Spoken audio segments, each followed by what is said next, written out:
మనం health precautions చాలా తీసుకుంటాం. Yearly blood test, x rays, various test చేయించుకుంటాం సో దట్ మన బాడీ అంతా హెల్దీగా ఉందా లేదా అనేది మనకు ఒక అష్యూరెన్స్ కోసం. Master health checkup. కానీ స్లీప్ హెల్త్ కి వచ్చేసరికి అందరూ లైట్ తీసుకుంటారు. ఈవెన్ దో మీ పార్ట్నర్, మీ వైఫ్ కానీ, హస్బెండ్ కానీ, పిల్లలు కానీ మీకు చాలా గురక వస్తుంది, గురక మధ్యలో సడన్ గా అని చోక్ అవుతున్నారు, ఇబ్బంది పడుతున్నారు అని చెప్పినా సరే దాన్ని ఈవెన్ ఇగ్నోర్ చేయడం లేదా it could become a joke. అంతే తప్ప you are not really taking it seriously and consulting a sleep specialist. దీని ఇంపార్టెన్స్ ఏంటో ఇప్పుడు నేను చెప్తాను. మీ వర్షన్ ఏముంటుందంటే, నాకు నిద్ర పెద్దగా రావట్లేదు డే టైం, ఒకవేళ వచ్చినా నేను చాలా అలసిపోయాను కదా దానివల్ల నిద్ర వస్తుంది, లేదా నేను మాకు మధ్యాహ్నం పడుకునే అలవాటు ఉంది, లేదా నాకు కొంచెం బాగా టైర్డ్నెస్ వల్ల ఇట్లా అవుతుంది అనుకుంటాం. కానీ ముందు రోజు నైట్ మీరు పడుకున్నప్పుడు చాలా వరకు ఏమవుతుందంటే ఈ ఏరియాలో బ్లాకేజ్ ఉంటుంది, అలర్జీస్ ఉన్న వాళ్ళకి. అప్పుడు నోస్ బ్లాక్ అయ్యి నోట్లోంచి పీల్చుకోవడం జరుగుతుంది, అప్పుడు గాలి సరిగా వెళ్ళదు. ఇంకా చాలా మందికి ఏమవుతుందంటే పడుకున్నప్పుడు ఈ పర్టికులర్ టంగ్ అనేది వెనుకకి ఫాలో అవుతుంది. టంగ్ ఒకటే కాదు, ఇక్కడ చాలా మజిల్స్ ఉంటాయి, కానీ ఇక్కడ బోన్ లాంటి స్ట్రక్చర్ లేదు మనకి. సో దాని వల్ల it is very very prone to become a problem area. So ఇక్కడ మన ఎయిర్వే అనేది కొలాప్స్ అయ్యే అవకాశం ఎక్కువ. అక్కడ లావుగా ఉన్న వాళ్ళకైతే ఫ్యాట్ కూడా చేరే అవకాశం ఉంటుంది. సన్నగా ఉన్న చాలా మందికి స్లీప్ యాప్నియా రావచ్చు, ఎందుకంటే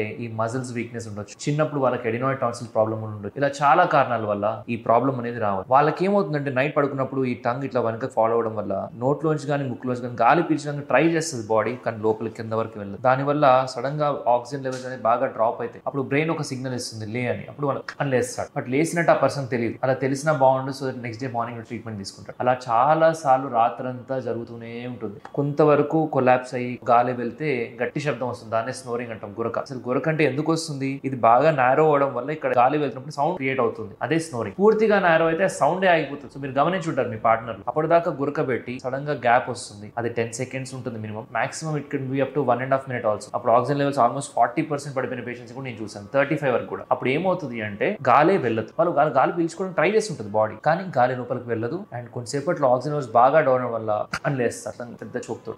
కొంతమందికి ఏమవుతుందంటే తెలిసిపోతుంది, వాళ్ళు నిద్రలోంచి లేస్తారు, ఏదో పట్టుకుని ఇట్లా ఒత్తినట్టు అనిపిస్తుంది, వాళ్ళ థ్రోట్ ఇక్కడంతా పట్టేసినట్టు డ్రైగా. సో వాళ్ళు వెంటనే వస్తారు ట్రీట్మెంట్. కానీ ఆ స్టేజ్ వరకు వెళ్లే వరకు ఆల్మోస్ట్ చాలా టైం గడిచిపోతుంది, ఆ లోపల చాలా ప్రాబ్లం పెరిగిపోతుంది. సో ఎవరన్నా పక్కన వాళ్ళు పడుకున్న వాళ్ళు చెప్తున్నారంటే మీరు గురక పెడుతున్నారు, లౌడ్ స్నోరింగ్ ఉంది, గట్టిగా గురక పెడుతున్నారు, లేదా గురక మధ్యలో గ్యాప్ ఇచ్చి సడన్ గా లేచి మళ్ళీ గురక స్టార్ట్ చేస్తున్నారంటే సీరియస్ గా తీసుకోండి, జోక్ కాదు. ఎందుకంటే మనం పడుకున్నప్పుడు స్లీప్ అనేది పీస్ఫుల్ గా ఉండాలి. ఏదో కొంతవరకు గురక వస్తే పర్లేదు, హెవీ గురక వస్తుంది మధ్యలో గ్యాప్స్ తో వస్తుంది అంటే ఇట్స్ డేంజరస్ థింగ్. అలా అవుతుంది అంటే మీ బాడీ రికవర్ అవ్వట్లేదు అని అర్థం. అసలు మనం పడుకునేది మన బాడీకి, బ్రెయిన్ కి రెస్ట్ కోసం. బాడీ ఏమో మజిల్స్ అన్ని రికవర్ అవుతాయి, డే అంతా మనం తిరుగుతాం, అలసిపోతాం, ఇది బరువు లేపొచ్చు. కొంతమంది డిఫరెంట్ పాపులేషన్ ఉన్నారు, ఎవరైతే బాగా హెల్దీగా ఉండి లీన్ గా ఉంటారో వాళ్ళ స్లీప్ చాలా పర్ఫెక్ట్ గా ఉంటుంది. ఈ లైఫ్ స్టైల్ బాగా డల్ అయిపోయి ఇక్కడ తిరగకుండా ఇంట్లో కూర్చుని లేదా కార్లో తిరిగి వెయిట్ పెరిగిపోయి అండ్ మజిల్స్ కూడా ఎక్కువ వాడక అవి లూజ్ అయిపోయి చాలా మందికి ప్రాబ్లం పెరిగిపోతాం. వాళ్ళలో పడుకున్నప్పుడు వాళ్ళ బాడీ రికవర్ అవ్వట్లేదు. వాళ్ళు ఎలాంటి ప్రాబ్లం ఫేస్ చేస్తారు నైట్ టైమ్స్ అంటే, నిద్ర కొంచెం డిస్టర్బ్ ఉన్నట్టు వాళ్ళకి తెలుస్తుంది, అంత డీప్ స్లీప్ కి వెళ్ళిన ఫీలింగ్ వాళ్ళకి రాదు. అండ్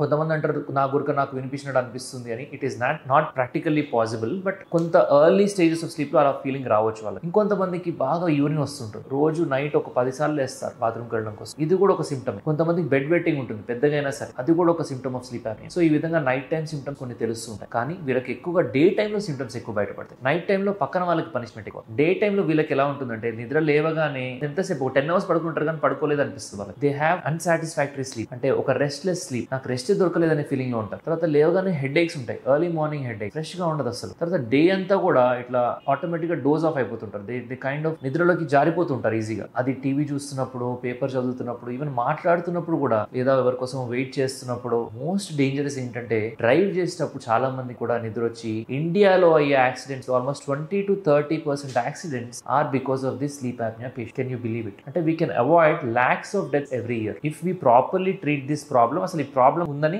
మీరు దాన్ని ఐడెంటిఫై చేసి మన దగ్గర రావాలి కదా ఫస్ట్. సో పక్కన వాళ్ళ మాట కూడా సీరియస్ తీసుకోవాలి, ఎందుకంటే నైట్ మన నిద్రలో ఏం జరుగుతుందో మనకు తెలియదు. సో యాక్సిడెంట్స్ అనేవి 300% ఇంక్రీజ్ అవుతుంది ఛాన్స్ స్లీప్ యాప్నియా ఉంటే. ఈవెన్ ఆల్కహాల్ తీసుకున్న వాళ్ళకంటే కూడా స్లీప్ యాప్నియా తీసుకున్న వాళ్ళకి యాక్సిడెంట్స్ అయ్యే అవకాశాలు ఎక్కువ. Sleep apnoea will cause more drowsiness than consuming alcohol to a certain extent, and antihistamine tablets కంటే కూడా చాలా ఎక్కువ నిద్ర ఉంటుంది వీళ్ళకి. అండ్ వీళ్ళ వల్ల ఇండియాలో 20% ఆఫ్ యాక్సిడెంట్స్ దీని వల్ల జరుగుతుంది. కెనడా, యుఎస్, యూకే వీటన్నిటిలో స్లీప్ యాప్నియా ఉందని డయాగ్నోజ్ అయితే కనుక లైసెన్స్ క్యాన్సిల్. మన దగ్గర ఆ సిస్టమ్ రావాలి, ఎందుకంటే దీని వల్ల ఎన్నో డెత్స్ జరుగుతున్నాయి కదా. డ్రంక్ అండ్ డ్రైవ్ ఎంత dangerous, this is also that dangerous. కానీ ఇది మీకు తెలియక చేస్తున్నారు.